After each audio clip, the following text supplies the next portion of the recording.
Sudhagad education सोसायटीचे पूर्व प्राथमिक, प्राथमिक, माध्यमिक व उच्च माध्यमिक विद्यालय कळंबोली मराठी, हिंदी, इंग्रजी, उर्दू माध्यम यांच्या सौजन्याने शैक्षणिक व्हिडिओमध्ये आपलं सर्वांचं स्वागत आहे.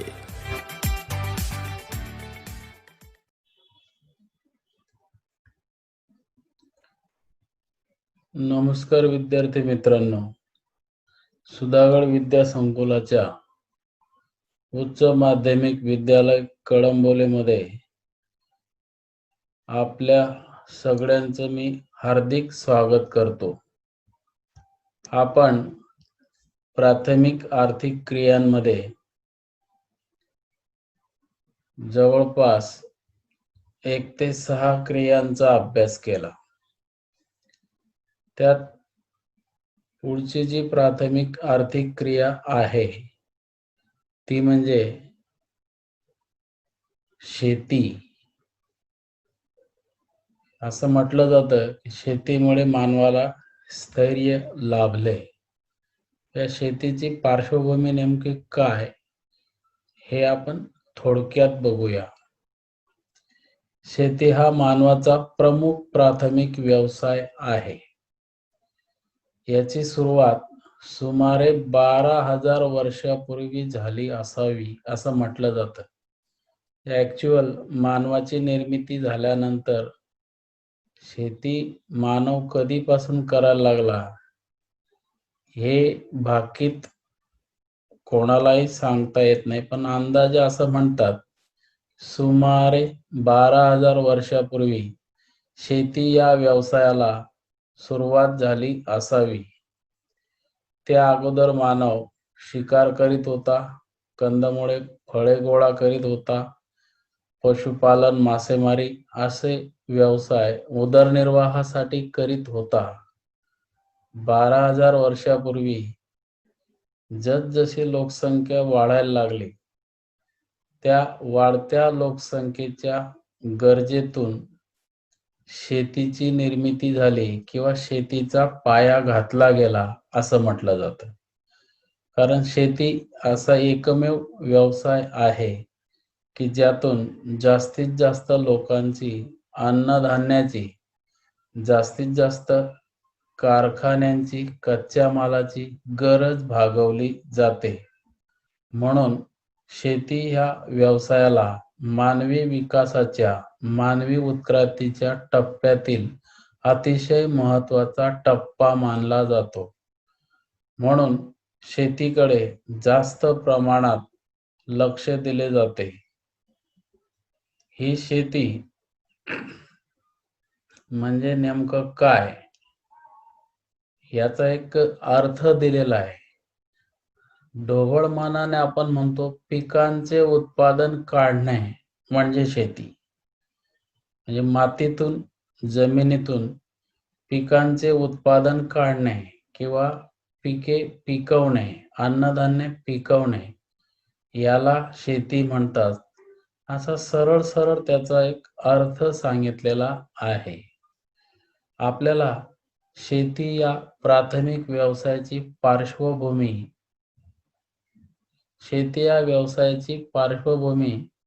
साधारणपणे शॉर्ट नोट मध्ये विचारली जाऊ शकते. मग ती पार्श्वभूमी सांगत असताना आपण शेती व्यवसायाबद्दल थोडीशी माहिती, त्याची सुरुवात कधी झाली ते, आणि शेती का निर्माण झाली, कशी निर्माण झाली, कोणत्या गरजातून निर्माण झाली आणि शेतीचा अर्थ म्हणजे नेमकं काय हे आपल्याला त्यामध्ये सांगावे लागेल किंवा आपल्याला लिहावे लागेल. शेतीच्या साधारणपणे व्याख्या अशा केलेल्या आहेत.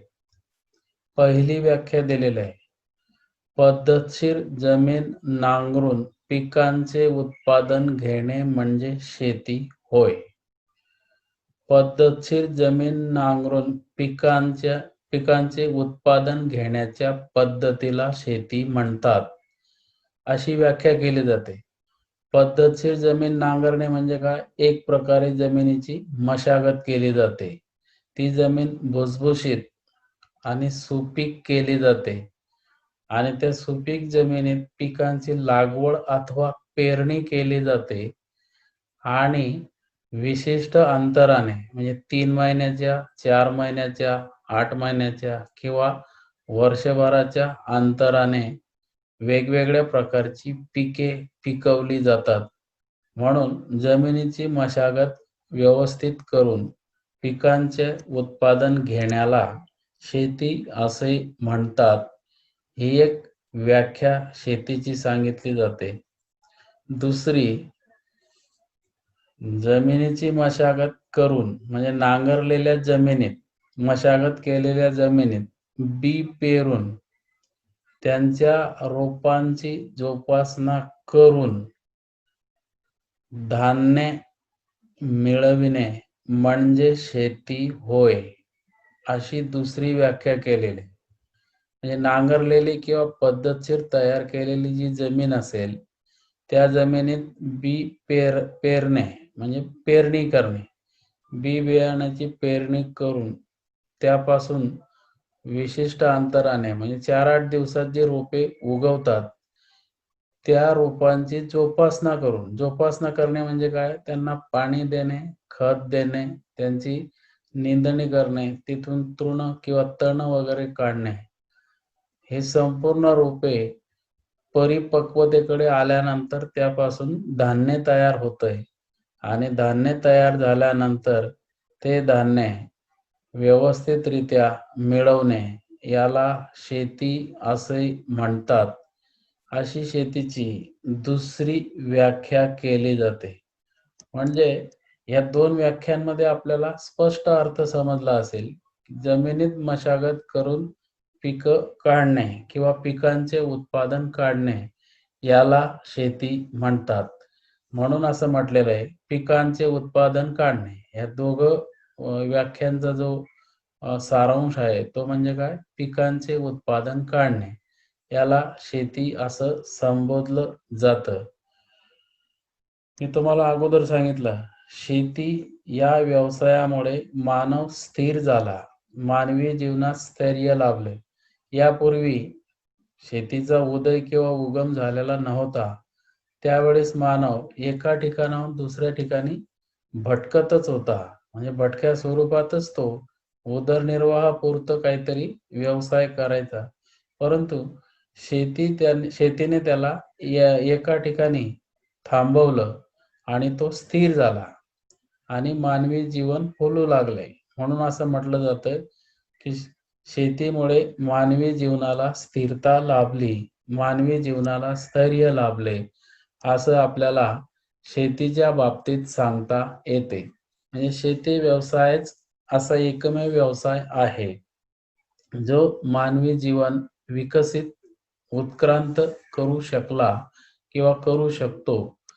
कारण या शेतीतून फक्त पिकेच काढले जात नाही, तर विविध प्रकारचे व्यवसाय देखील अवलंबून असतात, विविध प्रकारचे उद्योग देखील अवलंबून असतात, ज्यांना आपण शेतीवर आधारित उद्योग असं म्हणतो.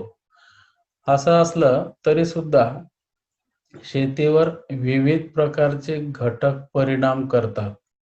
त्यात पहिला घटक दिलेला आहे प्राकृतिक घटक. या प्राकृतिक घटकांमध्ये हवामान, जमीन, भूरचना यांचा समावेश होतो. जनरली हवामानामध्ये काय बदल झालेत किंवा हवामानामध्ये विशिष्ट प्रकारच्या हालचाली झाल्यात तर शेतीतील पिकांवर परिणाम होतो. पिकांवर रोग पडणे, पिकांवर किडींचा प्रादुर्भाव होणे वगैरे वगैरे, या सगळ्या गोष्टी हवामानाशी संबंधित असतात. त्यानंतर जमीन चांगली असेल तर त्या जमिनीतून कमीत कमी जमिनीतून जास्तीत जास्त पिके घेता येतात. परंतु जमीन खडकाळ स्वरूपाची असेल, मृदूवर ज्या जमिनीवर माती जी असेल ती माती जर पाणी धरून ठेवत नसेल, पाणी निघून जात असेल, मशागत करूनही त्यातून जास्तीत जास्त उत्पादन येत नाही. म्हणजे जमीन सुद्धा शेतीवर परिणाम करतो. म्हणजे जमीन सुद्धा त्या प्रकारची सपाट स्वरूपाची, समतल स्वरूपाची लागते. त्यानंतर भूरचनेमध्ये जनरली आपण पर्वत, पठार, मैदानांचा समावेश करतो. मैदानी प्रदेश आपण पहिल्या प्रकरणात बघितला. पर्वत, पठार, मैदान लोकसंख्येच्या केंद्रीकरणास किंवा विरळ होण्यास, त्याच्या घनतेस कमी अधिक मध्यम स्वरूपाची घनता करायला कारणीभूत ठरतात. तसंच मग पर्वतीय प्रदेशात उताराची जमीन असते, तिथं शेती नीट करता येत नाही. पठारी प्रदेशात थोडीफार सपाट जमीन असते, तिथं शेती करता येते. तिथं लोकसंख्या मध्यम स्वरूपाची असते. मैदानी प्रदेश सपाट आणि काही ठिकाणी समतल मैदाने असतात. त्या समतल सपाट मैदानांच्या प्रदेशात मात्र सुपीक अशी माती असते आणि त्या सुपीक मातीमधून मोठ्या प्रमाणावर पिकांची उत्पादने काढली जातात. ती अन्नधान्याची असतील किंवा नगदी पिकं असतील किंवा कारखान्यास उपयुक्त अशी पिकं असतील. या सगळ्या पिकांची अ, त्या ठिकाणी मोठ्या प्रमाणावर वाढ होते आणि सगळ्या पिकांचं उत्पादन घेतले जाते. हे प्राकृतिक घटकांमधला हवामान, जमीन आणि भूमीचं स्वरूप किंवा भूरचना याचा शेतीवर परिणाम होत असतो, हे आपल्याला सांगता येते. प्राकृतिक घटकांबरोबरच आर्थिक घटकांचा देखील परिणाम होतो. जसं आपण प्राकृतिक भूगोल आणि आर्थिक भूगोल म्हणतो किंवा मानवी भूगोल म्हणतो, तसंच हे आहे. प्राकृतिक घटक म्हणजे निसर्गाशी संबंधित, नैसर्गिक आणि आर्थिक घटक म्हणजे मानवाशी संबंधित. मानव ज्या क्रिया करतो, त्या क्रियांमधून त्याला अर्थार्जन मिळते. मग शेती कसण्यासाठी किंवा शेतीची मशागत करण्यासाठी त्याला भांडवल किंवा पैसा लागतो. शेती जमीन तयार करणे, जमीन तयार करायला विविध प्रकारची साधने लागतात. ती जरी पारंपरिक असली तरी सुद्धा त्याला पैसा उभा करावा लागतो. बी-बियाणं आणावं लागतं, खत वगैरे द्यावं लागतं, पाणी द्यावं लागतं. या सगळ्या गोष्टींसाठी पैसा लागतो. म्हणून भांडवल त्याला उपलब्ध असावे लागते. काही-काही भागामध्ये शेतकऱ्याकडे जास्त जमिनी असतात, मोठी जमीन असते, जमिनीचं प्रमाण जास्त असतं. त्या जमिनीमध्ये तो माणसाच्या किंवा मजुरांच्या सहाय्याने काम न करता यंत्राच्या सहाय्याने काम करतो. मग त्या यंत्रांसाठी त्याला भांडवल लागते, पैसा लागतो. म्हणून आर्थिक घटक आर्थिक घटकांमध्ये भांडवल जास्तीत जास्त उपलब्ध असेल, तर जास्तीत जास्त रोख किंवा कारखान्यास उपयुक्त अशी उत्पादने घेता येतात. भांडवल कमी असेल, तर फक्त अन्नधान्य, ज्वारी, बाजरी, गहू, तांदूळ वगैरे अशा पद्धतीची पारंपरिक पिके घेता येतात. म्हणून आर्थिक घटकाचा देखील शेतीवर मोठा प्रभाव असतो किंवा परिणाम होत असतो. त्यानंतर शेतीवर परिणाम करणारा तिसरा घटक सांगितलेला आहे सामाजिक. सामाजिक घटक म्हणजे शेतामध्ये काम करायला आलेले जे मजूर असतात, लावलेले जे मजूर असतात, ते मजूर वेळेवर येतीलच किंवा व्यवस्थित काम करतील असं नाही. म्हणून त्या मजुरांचे सहकार्य महत्त्वाचे असते. मजुरांनी सहकार्य केलं तर शेतीतून उत्पादने चांगल्या प्रकारे काढता येतात. तसेच ज्या भागामध्ये शेती असेल, त्या शेतीच्या आजूबाजूला जे शेतकरी असतील, त्या शेतकरी लोकांचं सहकार्य मिळणे देखील महत्त्वाचे असते.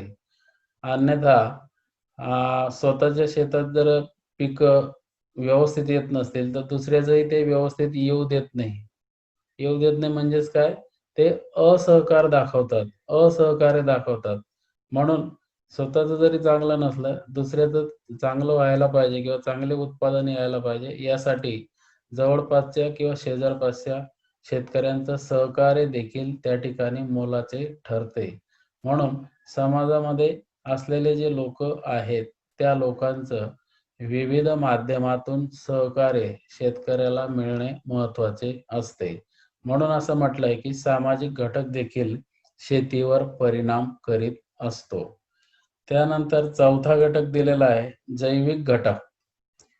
शेतीवर परिणाम करणारा हा एक महत्त्वाचा घटक आहे. म्हणजे जमीन तयार करतो शेतकरी. जमीन तयार केल्यानंतर पिकांची लागवड किंवा पेरणी करतो. पीक असं जोमाने वाढतंय आणि ऐन वेळेस त्या पिकांवर कीड लागते किंवा किडींचा प्रादुर्भाव होतो. मग त्याच्यासाठी कीटकनाशके वापरणे किंवा फवारणी करणे असे विविध प्रकारचे उपाय शेतकऱ्याला करावे लागतात. किंवा काही वेळेस ती वेळ निघून गेलेली असते, ती कीड आटोक्यात येत नाही.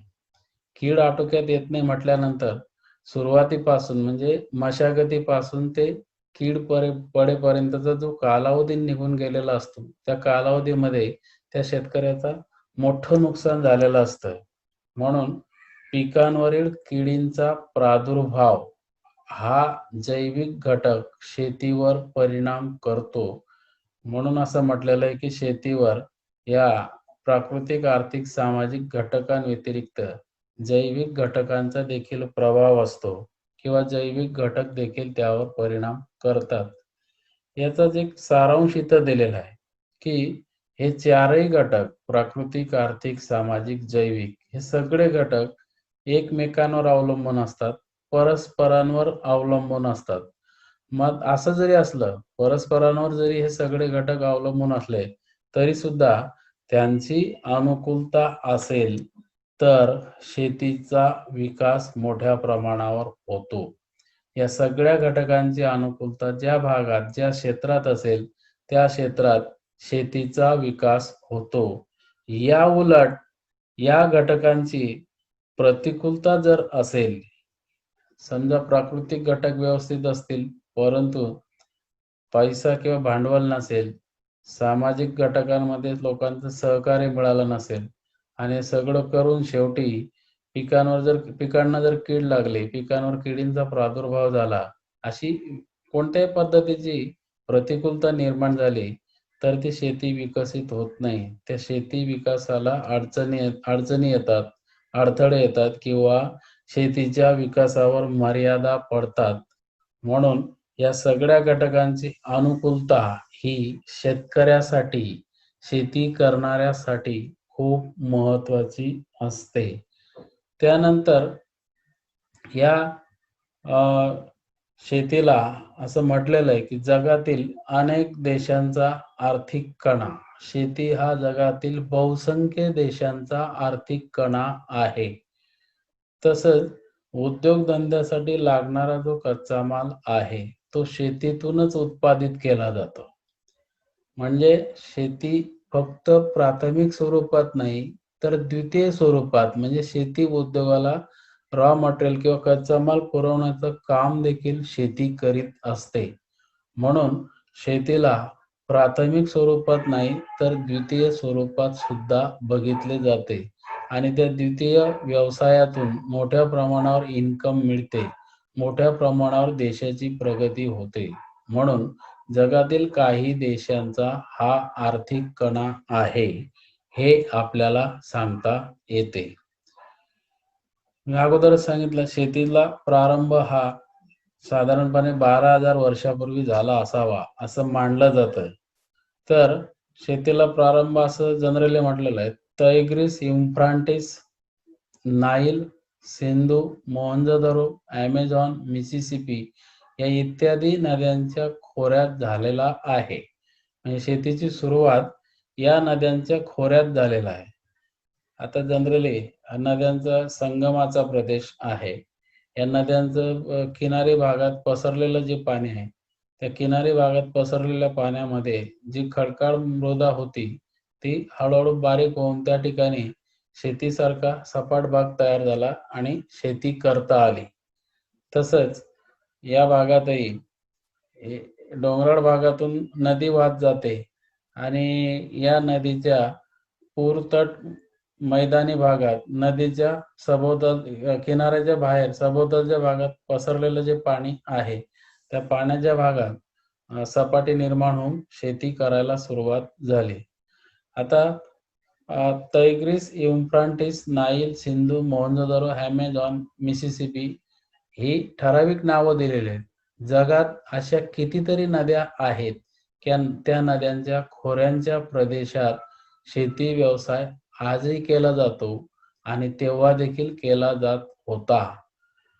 इतर अनुकूल भौगोलिक प्रदेशातही शेती व्हायला लागली. म्हणजे काय? या नद्यांपासून लांब अंतरावर असलेली सपाट जमीन. तिथं विहीर खोदून विहिरीचं पाणी किंवा ट्यूबवेल लावून वगैरे अशा पद्धतीने शेती त्या भागात केली जाते. म्हणजे सुरुवात नदी खोऱ्यांच्या प्रदेशात शेतीला झाले असले तरी सुद्धा इतर अनुकूल भागातही शेती आपल्याला होताना दिसते. अशा या प्राथमिक व्यवसायामध्ये विविध प्रकारचे वर्गीकरण शेतीसाठी केलं जातं. त्या वर्गीकरणाला आपण शेतीचे प्रकार असं म्हणतो. शेतीचे काही प्रमुख प्रकार या ठिकाणी आपल्याला दिलेले आहेत. त्या अगोदर जगातील प्रत्येक देशाची भौगोलिक परिस्थिती सारखी नाही. जगातील प्रत्येक लोकसंख्येच्या गरजा सारख्या नाहीत. म्हणून काही देशात ही शेती व्यापारी स्वरूपात केली जाते, तर काही देशात अजूनही फक्त उदरनिर्वाहासाठी शेती हा व्यवसाय केला जातो. म्हणजे शेतीचं स्वरूप एकच सारखं नाही. म्हणजेच काय? थोडक्यात असमान वितरण. असमान स्वरूपात शेती केली जाते. सगळे प्रकारचे लोकसंख्या सारखी नाही, भौगोलिक परिस्थिती सारखी नाही. म्हणून या शेतीचे वेगवेगळे प्रकार केले जातात. त्यालाच शेती व्यवसायाचं वर्गीकरण असे म्हटले जाते.